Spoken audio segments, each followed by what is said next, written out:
Morning, mga kapatid. If you have time to stay, you may want to stay. And for those who need to go, it's okay. Ikain nyo lang po kami sa inyo pong masarap na breakfast.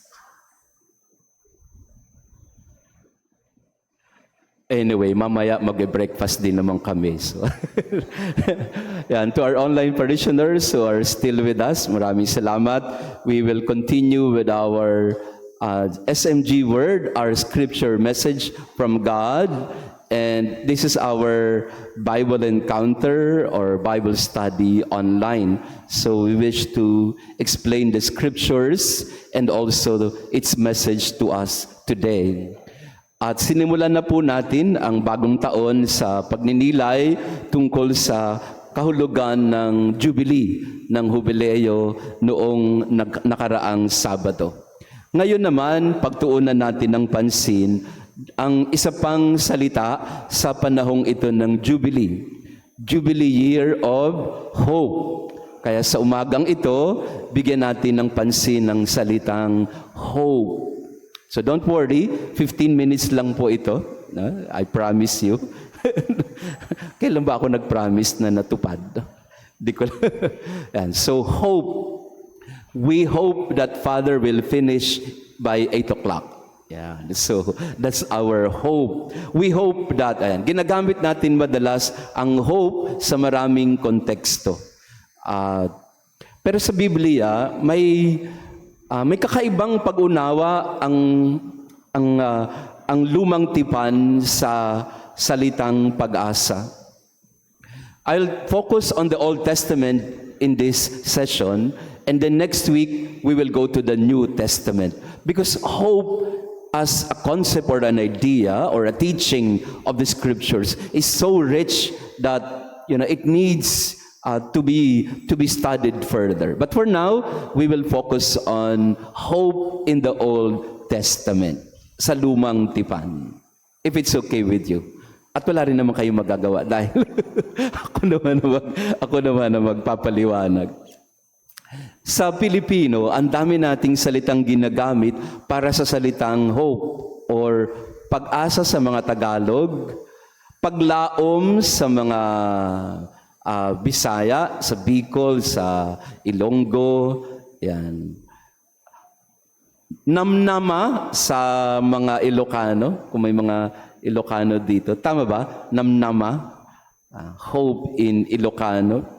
O kapanayan sa mga Kapampangan, hope is kapanayan. Or doon naman sa mga Chabacano, esperanza. No? Kasi malapit sila sa wikang Espanyol. So marami tayong maginagamit na salita sa hope. Pag-asa, paglaom, namnama, esperanza, at kung ano-ano pa. Hindi ko lang po alam, meron pa ba kayong ginagamit na salita sa hope sa inyong dialect or lingwahe? Meron pa ba? Ano ba sa Chinese ang hope? O sa Japanese ang hope? Yan. Sa Thai o sa Vietnamese or what na. So, pwede po ninyong gawin ito, no? Kung may panahon po kayo, you may want to explore the way people express hope in their country or in their language. For now, let's look at the way the Old Testament describes hope. Meron siyang 3 salitang ginagamit para sa hope. Ang una ay ang tinatawag na mga Hebreo o mga Hudyo na tikva. Tikva. Yan. O hatikva, the hope. Tikva, T-I-K-V-A-H, no? Tikva. At yun ang tawag nila sa hope. Na ang literal na ibig sabihin ng tikva ay rope or cord. Lubid. Yung hope para sa kanila ay hindi konsepto or ideya. Ang hope para sa kanila ay larawan. At ang larawan nila sa hope ay tikva or cord. Nakarugtong nito, ang isa pang salitang ginagamit nila for hope, kava. Tikva and kava. Q-A-V-A-H. Tikva is hope, which means expectation, It's a cord, a rope that binds you to a future. Yeah. So tikva and kava. Kava is also the feeling of being connected with a good future. So parang yung rope, ito yung nakatali ka, kaya hindi ka aanurin or hindi ka mapupunta sa kawalan. Ikaw ay laging nakatali.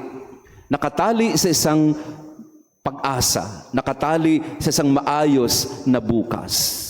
So tikva, kava, and at pangatlong salitang ginagamit nila ay ang salitang yakal. Yakal o yakal, no, sa Pilipino. Ang yakal naman or yakal, ganun din, hope din. Pero may aspeto ng patient waiting. So hope for them is deeply connected with patient waiting. Yan. So tikva, kava, and yakal.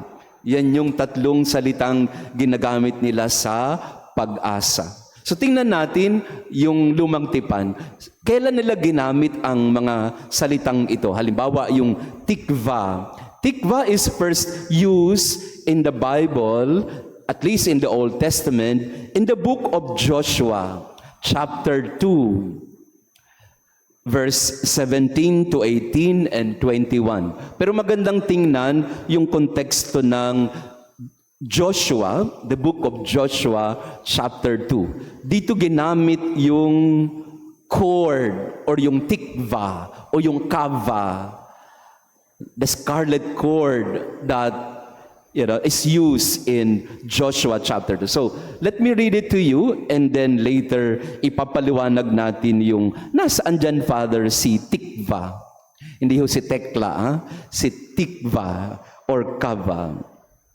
So, in the book of Joshua, as they are about to enter the promised land, remember, they spent 40 years in the wilderness, no? If you may recall. 40 years sila sa desierto at ngayon, patay na si Moises. Si Joshua na ngayon ang magdadala sa kanila sa lupang pangako. And so Joshua sent spies to Jericho. Remember the Jericho wall, the Jericho march? Joshua first sent some spies to Jericho para tingnan kung kaya ba natin na i-take over ang city na yan. Baka matatalo lang tayo dyan o hindi tayo manalo. So, nagpadala siya ng mga spies sa Jericho. So, let us go now to Joshua chapter 2, if you have your Bible with you. And Joshua the son of Nun sent 2 men secretly as spies. No? He sent 2 men from Shittim as spies, saying, "Go, view the land, especially Jericho." And they went and came into the house of a harlot whose name was Rahab, and lodged there. Yan. Remember Rahab? Nung Pasko, narinig natin ang pangalang ito, by the way. If you go to Matthew, in the genealogy of Matthew, maririnig mo ang pangalang si Rahab. Ibig sabihin, isa ito sa mga lola, kanununuang lola ni Jesus. Si Rahab na nasa Jericho. And she's described as a harlot. Hindi ko na kailangang ipaliwanag ang harlot kasi karugtong ito, malapit ito sa salitang Pilipino na, ano yung malapit na salita sa harlot sa Pilipino? Haliparot. Yun. So alam mo na si Rahab. Rahab as a harlot is a woman who was haliparot. Pakitanong ang katabi mo, ano yung haliparot? Bahala na kayo magpaliwanag sa isa't isa. But she was a woman with ill repute. Let's say, hindi siya yung babae na malinis ang kanyang pamumuhay. And it was told, the king of Jericho, "Behold, certain men of Israel have come here tonight to search out the land." Then the king of Jericho sent to Rahab, saying, Bring forth the men that have come to you, who entered your house, for they have come to search out all the land. Sabi ng hari ng Jericho kay Rahab, Rahab, ilabas mo yung dalawa na yon. Spy yung mga yan. Asan yung dalawa na yan? So hinahanap nila yung spy na pinadala ni Joshua. But the woman, si Rahab, but the woman had taken the two men and hidden them, and she said, "True men came to me, but I did not know where they came from. And when the gate was to be closed at dark, the men went out."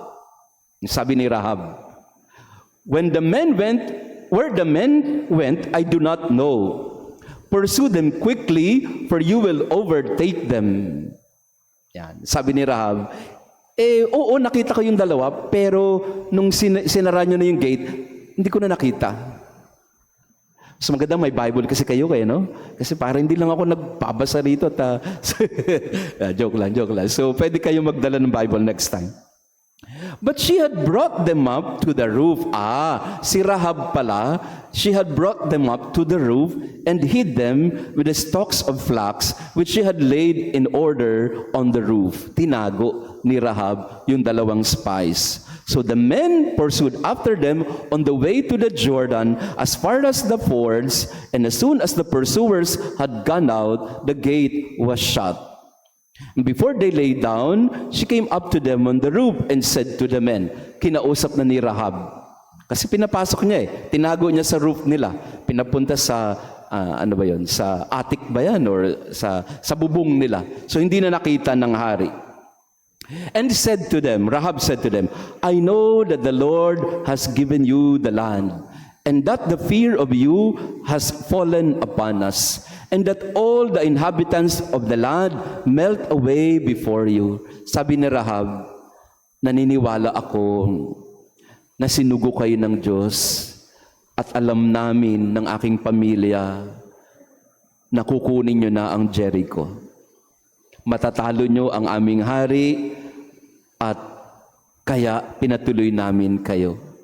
Kasi naniniwala kami sa Panginoon ninyo. For we have heard how the Lord dried up the water of the Red Sea before you when you came out of Egypt, and what you did to the two kings of the Amorites that were beyond the Jordan, to Sihon and Og, whom you utterly destroyed. Sabi na Rahab sa dalawang spy, narinig kasi namin kung paano kayong tumawid sa dagat na pula at kung paano nyong tinalo ang dalawa pang hari. And as soon as we heard it, our hearts melted, and there was no courage left in any man because of you. For the Lord your God is He who is God in heaven above and on earth below. Now then, ito na. I will skip some parts, but ito yung important part dito. Now then, swear to me by the Lord that as I have dealt kindly with you, you also will deal kindly with my father's house, and give me a sure sign, and save alive my father and mother, my brothers and sisters, and all who belong to them, and deliver our lives from death. So nakiusap si Rahab, sabi niya, pinatuloy ko kayo, pero sana pag pumasok na kayo at kinuha nyo na ang lupain ng Jericho, alalahanin nyo naman ang pamilya ko. No? Remember my family, my parents and my brothers and sisters. And the men, the spies, said to her, "Our life for yours. Buhay namin kapalit sa iyo. If you do not tell this business of ours, then we will deal kindly and faithfully with you when the Lord gives us the land." So nangako ngayon ang dalawang spy, our life for yours and yours for ours. Pag hindi mo kami sinumbong, aalalahanin namin pag naandito na kami. Promise. No? pangako kay Rahab. Then she let them down by a rope through the window, for her house was built into the city wall, so that she dwelt in the walls. Ang ginawa ni Rahab, the rope. Pumapasok na yung rope, no? So yung rope, binaba para makatakas yung dalawang spy. And she said to them, "Go into the hills, lest the pursuers meet you, and hide yourselves there 3 days until the pursuers have returned. Then afterward you may go your way." The men said to her, "We will be guiltless with respect to this oath of yours, which you have made us swear. Behold," ito na yung tikva. This is the tikva part. "Behold, when we come into the land, you shall bind this scarlet cord in the window through which you let us down, and you shall gather into your house your father and mother, your brothers, and all your father's household." So Joshua chapter 2 verse 18, itong binasa ko, ito yung ginamit na salita, tikva. When we come into the land, you shall bind this scarlet cord on this window. Magtali ka ng scarlet na tali. Ano bang scarlet? Anong kulay ng scarlet? Pula? Red ang scarlet. So, magtali ka ng pulang ribbon, hindi yellow ribbon, kasi dilawan yan. So, magtali ka ng scarlet, pula talaga, no? Ano ba ito? Biblical yata yung pula.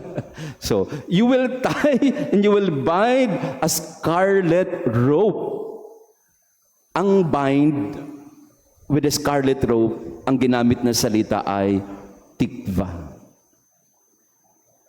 "If anyone goes out of the doors of your house into the street, his blood shall be upon his head.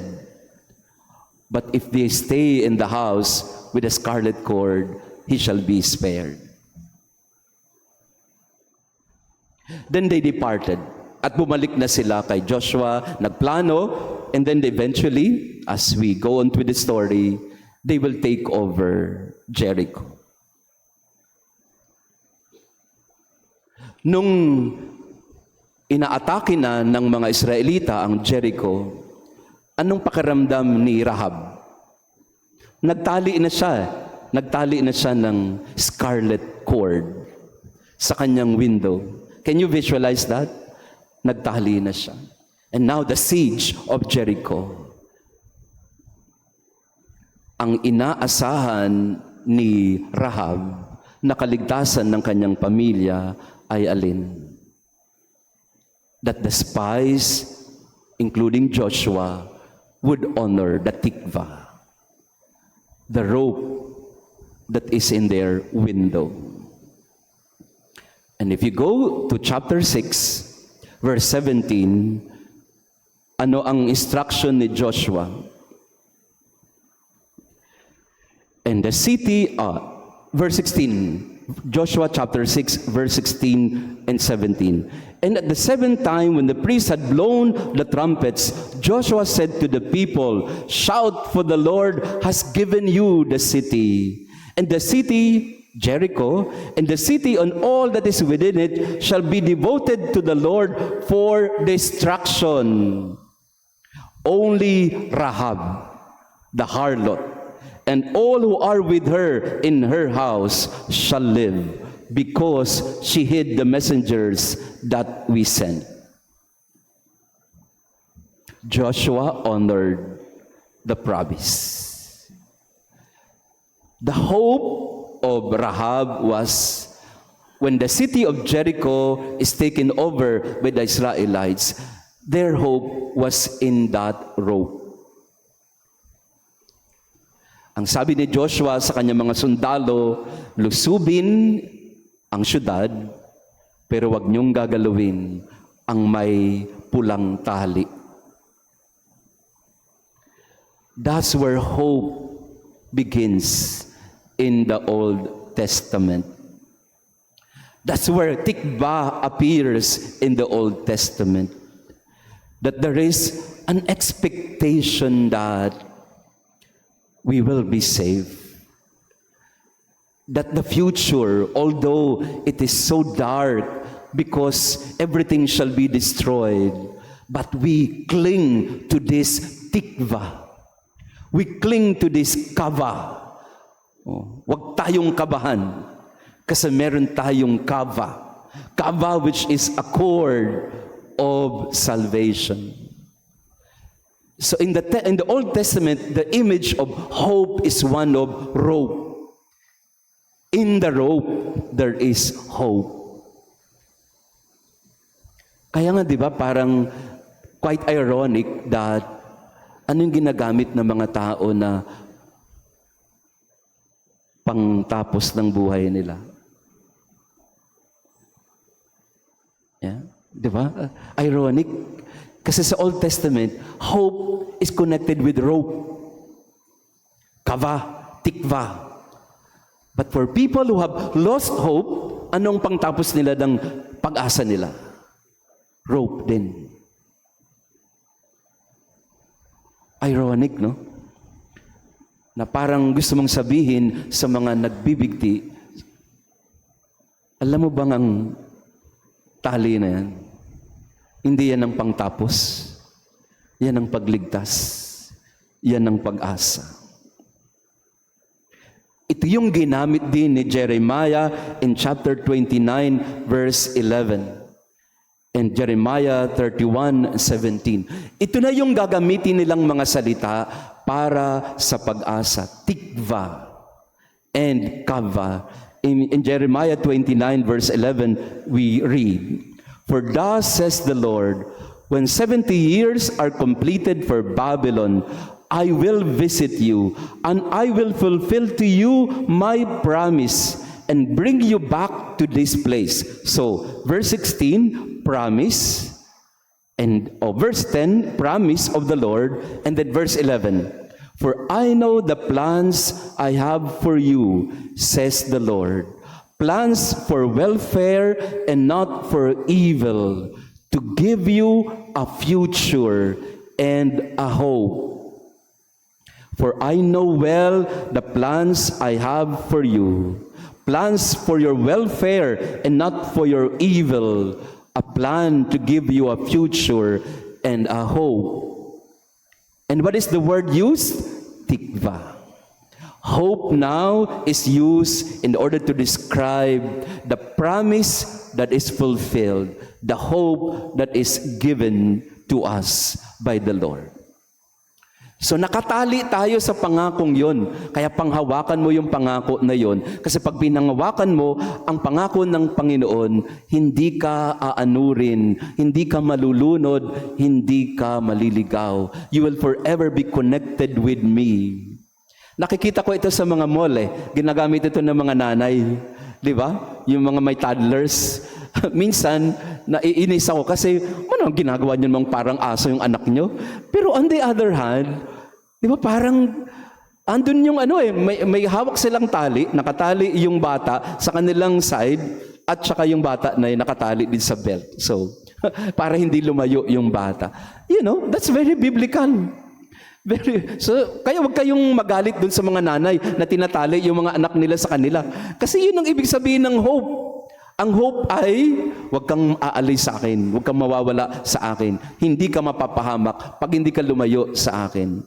That's why in the Old Testament, hope is always connected in the Lord. As long as you are in the Lord will give you hope. If you turn away from the Lord, that's the moment when you will be what? When you will perish. He is a God who gives us hope. Psalm 39, verse 7. Yun din ang makikita natin sa Psalm 39, verse 7. Tikva and kava. And now, Lord, for what do I wait? My hope is in you.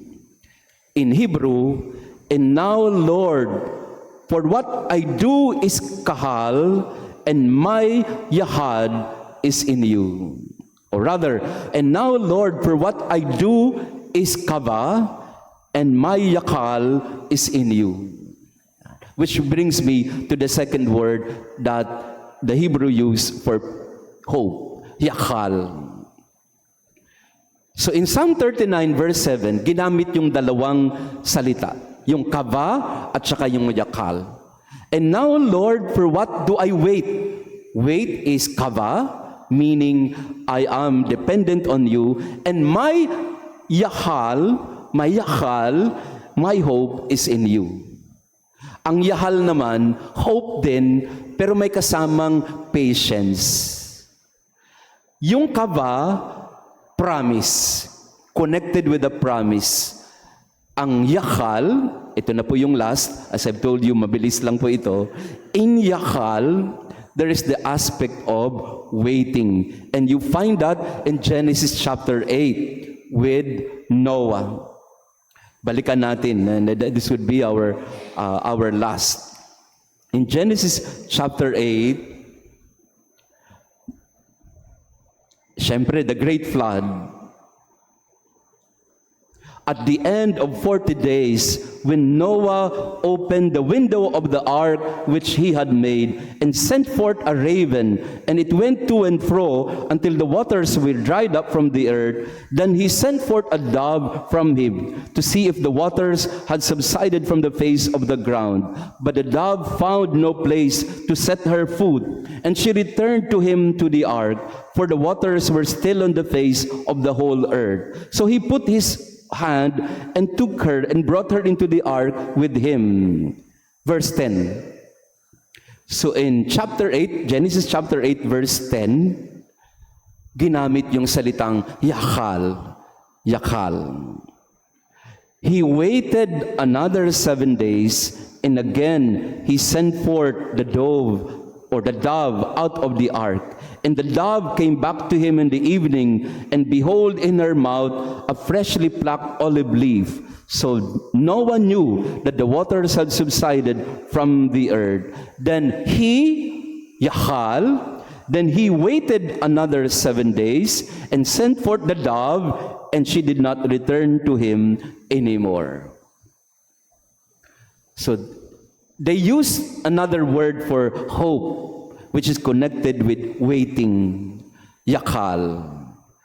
So, yung tikva is about, and kava is about the rope that binds you to a future. As long as you are with God, there is hope. Ang yakal, ito naman yung maghintay ka lang at darating din ang paghupa ng baha. Just be patient. Just wait. Because in the Lord is our hope. So, yakal is also hope, but with the dimension of waiting. Patience. Hanggat marunong tayong magpasensya, may pag-asa. Sabi natin, habang may buhay, may pag-asa. Pero sa totoo, ang mas konkreto ay, habang may pasensya, may pag-asa. Pag nawalan ka na ng pasensya, doon na nawawala ang pag-asa. Si Noe, kailangan niya maghintay 40 days. After 40 days, kailangan niya pa maghintay another week and another week bago niya napatunayan na humupa na ang baha. Yakal or hope is patient waiting. And this is the hope that we find in Advent. The hope that we find in Advent is the Messiah will come. Let's be patient. The fulfillment of the promise will come. Let's wait. Yakal. So, tikva, kava, yakal. Pag-asa. Sa lumang tipan, laging nakadugtong ang pag-asa sa pangako, sa pasensya, at pag-asa. Tatlong konsepto ang nakaikot sa pag-asa. Pangako, paghihintay, at katuparan. Yun ang anatomy of hope in the Old Testament. The anatomy of hope in the Old Testament is there is a promise and God will honor that promise. So be patient because God will fulfill it. That's hope. And beautiful because the image that the Old Testament uses is the image of the kava, the rope. Sabi nga no, sa wikang English, when you are at the end of your rope, tie a knot. Kaya gustong-gusto ko din po yung larawan ni Mama Mary na the untier of knots. Nakakita na po ba kayo doon nung image ni Mama Mary na may lubid? The image of Mary as the untier of knots, yung mga buhol-buhol. Ang ginagawa ni Maria ay tinatanggal ang mga buhol sa buhay natin. Mary as the untier of unbinder of knots. It's a beautiful image of hope also. Because kung magkabuhol-buhol na ang buhay natin, nandyan si Mama Mary para tulungan tayo na ma-disentangle ang mga buhol sa ating buhay.